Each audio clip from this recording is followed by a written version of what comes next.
దేవుని యొక్క పరిశుద్ధ నామములో మీ అందరికి కూడా మా శుభాభివందనాలు తెలియజేస్తా ఉన్నాను. ప్రియమైన దేవుని బిడ్డలారా, ఈరోజు మరో అంశంతో మీ ముందుకు రావడానికి దేవుడు నాకెంతగానో కృప చూపించాడు.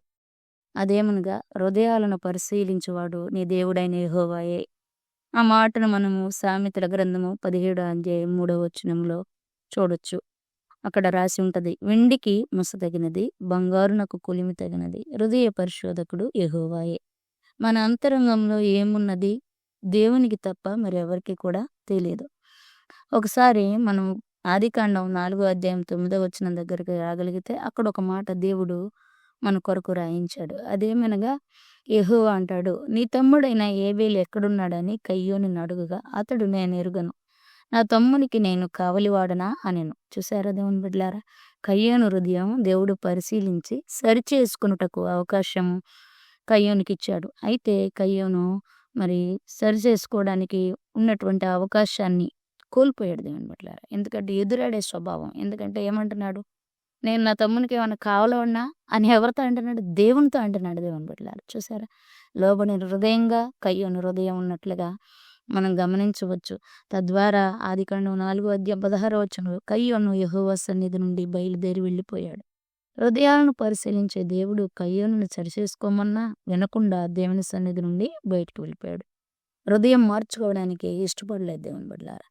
అందుకే భక్తుడైనటువంటి ఇర్మియా అంటాడు, హృదయము అన్నిటికన్నా కూడా మోసకరమైనది, అది ఘోరమైనటువంటి వ్యాధి కలిగిందని మరి ఇర్మియా గ్రంథకర్త చెప్తాడు ప్రియులారా. అది 17వ అధ్యాయం 9, 10 వచనాల్లో, ఇర్మియా గ్రంథం 17, 9, 10 వచనాల్లో మనం ఈ మాట చూడవచ్చు. హృదయం అంట ఘోరమైన వ్యాధి కలదంట. రెండోది, మోసం చేసేటువంటి ఆలోచన ఈ హృదయానికి ఉంటదంట.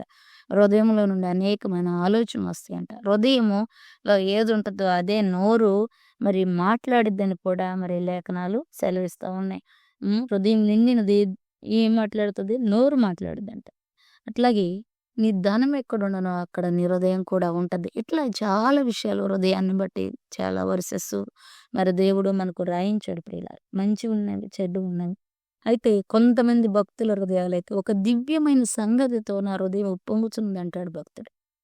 చూసారా, అలాగే మనం కయ్యోను చూస్తే దేవుని మందిరంలో నుండి, దేవుని సన్నిధి నుండి, దేవుని మాట నుండి వెళ్ళిపోయాడు. దేవుడు హృదయం సరిచేద్దాం అనుకున్నప్పుడు అంగీకరించని వాడిగా కయ్యోను ఉంటా ఉన్నాడు. అలాగే మరి యొక్క అపోస్తుల కార్యాలు 3వ అధ్యాయం 22వ వచనంలో చూస్తే అక్కడ దేవుడు అంటాడు, నేను యెష్షయి కుమారుడైన దావీదుని కనుగొంటిని, అతడు నా ఇష్టానుసారుడైన మనుషుడు, రెండవది నా ఉద్దేశములను నెరవేర్చువాడు.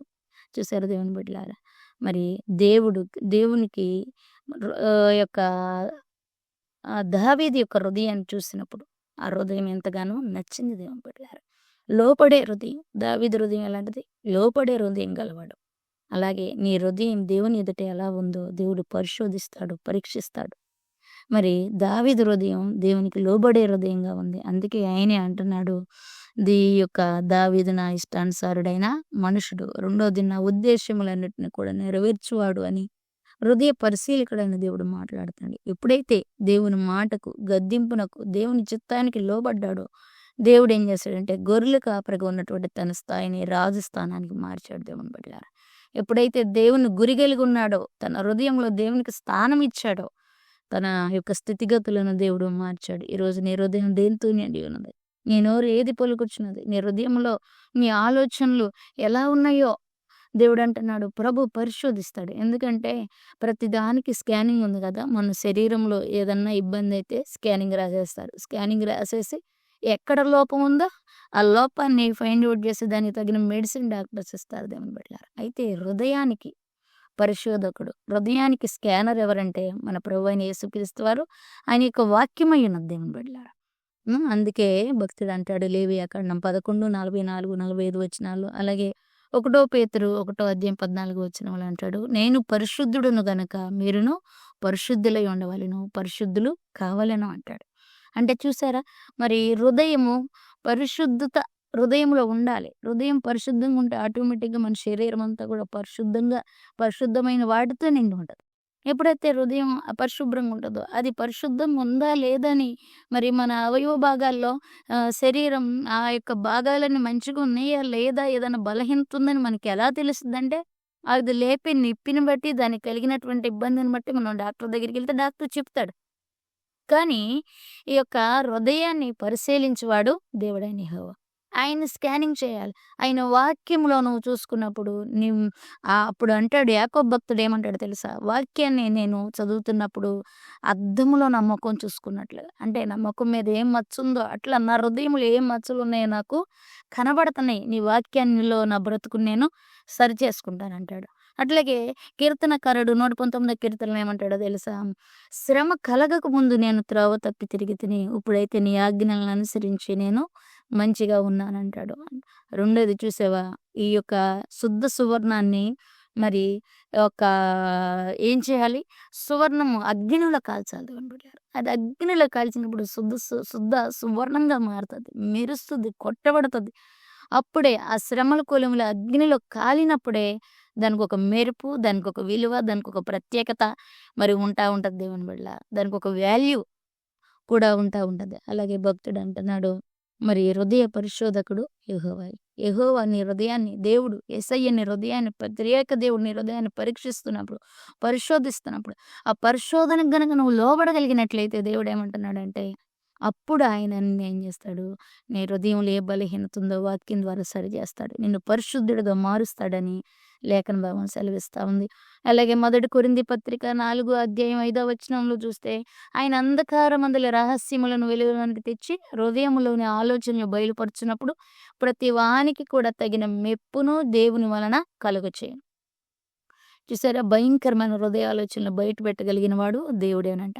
ఇంకా గమనించినట్లయితే 1 సమూయేలు గ్రంథం 16:7 అంటాడు, దేవుడు పైరూపమును గాక హృదయమును లక్ష్య పెడతాడంట దేవుని బిడ్డ. అందరూ పైరూపం చూసి బాగుంది అంటారు. అంతకుముందు మన సమూయేలు కూడా అంతెందుకు మన సమూయేలు కూడా ప్రవక్త అయినటువంటి సమూయేలు కూడా అలానే అనుకున్నాడు. కానీ దేవుడంటాడు, హృదయమును లక్ష్య పెడతాను, హృదయమును లక్ష్య పెడతానని సమూయేలుతో అంటాడు. అందుకే భక్తుడు అంటున్నాడు, వెండికి ముస్సు తగినది, బంగారమునకు పులుము తగినది. అలానే నీ హృదయమునకు దేవుడే తగినవాడు దేవుని బిడ్డలారా. ఎందుకంటే యేసయ్య నీ నిమిత్తం ప్రాణం పెట్టాడు గనుక నీవు ఆయన ప్రేమను పొందుకున్నావు. మనుషులను ప్రేమ ద్వారా జయించిన వాడు మన దేవుడైనటువంటి యెహోవా. అందుకే ఓ భక్తుడు తన పాటలో రాశాడు, అగాధ జలములు ఆర్పలేని ప్రేమ జ్వాలను దేవుడు ఏం చేశాడు? రగిలించాడంట దేవుని బిడ్డలారా. నిజంగా ఎంత గొప్ప మాటను భక్తుని చేత దేవుడు రాయించాడు కదా! మనుషులను ప్రేమ ద్వారా జయించాడు.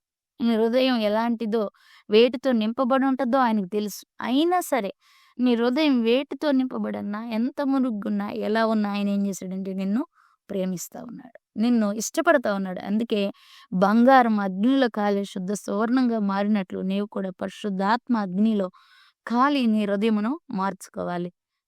అందుకే ఒక మరి భక్తుడు రాస్తా ఉన్నాడు, హెన్రీ బీచర్ అని.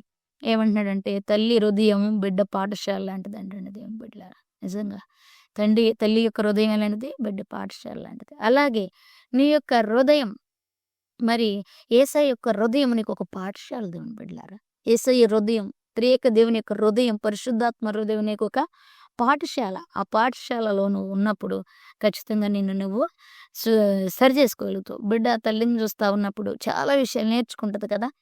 మంచి అయితే మంచి నేర్చుకుంటది, చెడు అయితే చెడు నేర్చుకుంటది. అట్లాగే నువ్వు ఎవరితో? దేవునితో సహవాసం కలిగినప్పుడు దేవుని యొక్క హృదయం నీ యొక్క పాఠశాలగా మారే అవకాశం ఉంది దేవుని బిడ్డలారా. కాబట్టి ప్రభు అంటున్నాడు, వెండికి మొస తగినది, మరి బంగారానికి కొలిమి తగినది, అయితే నా హృదయమునకు తగినవాడు ప్రభువైన యెహోవాయే. అందుకని హృదయ పరిశీలకుడు, పరిశోధకుడు యెహోవాయే అని దేవుని యొక్క వాక్యం సెలవిస్తా ఉంది. కాబట్టి కయ్యోనులాగా ఎదురడే స్వభావం వద్దు, దేవుని సన్నిధి నుండి పారిపోవద్దు. దేవుడి మీద నీ హృదయంలో లోపం ఉందని సరిచేస్తా ఉన్నప్పుడు నువ్వు బాధపడద్దు గాని, ఆయనకు ఆ యొక్క దావీదు వలె నీ హృదయాన్ని సమర్పించుకుని లోబడితే నీ స్థితిగతులను దేవుడు మారుస్తాడు. నీకు పరిశుద్ధ హృదయాన్ని ఇస్తాడు. నీ యొక్క పరిశుద్ధమైన హృదయంతో దేవుని కొరకు నువ్వు సాహస కార్యాలు చేయొచ్చు. పరిశుద్ధాత్మ అగ్నితో నిన్ను కాలుస్తాడు దేవుడు. అట్టి కృప దేవుడు మనకు అనుగ్రహించాలని, అట్టి అనుభవం గుండా దేవుడు మనల్ని నడిపించాలని నేను ఎంతగానో ఇష్టపడతా ఉన్నాను. మరి ప్రార్థన చేసుకుందాం. పరిశుద్ధుడా, ప్రేమ కలిగిన తండ్రి, దయగలిగిన మా యేసయ్య, మేలు చేసే దేవా నీకు వందనాలు. హృదయ పరిశోధకుడు నీవే. మా హృదయాల్లో ఏముందో నీకు తెలుసు. చెడు ఉంటే దాన్ని దూరపరిచి నీ రక్తంతో కడిగి పరిశుద్ధాత్మతో అగ్నితో మమ్మల్ని సువర్ణంగా మార్చి నీ కొరకు బలవంతులుగా చేయమని, అయ్యా నీ పని కొరకు వాడుకోమని, ఆశీర్వదించమని నజరుడైన యేసయ్య నామములో అడుగుచున్నాం తండ్రి. Amen, amen, amen. God bless you. దేవుడు మిమ్మల్ని దీవించును గాక. ఆమేన్.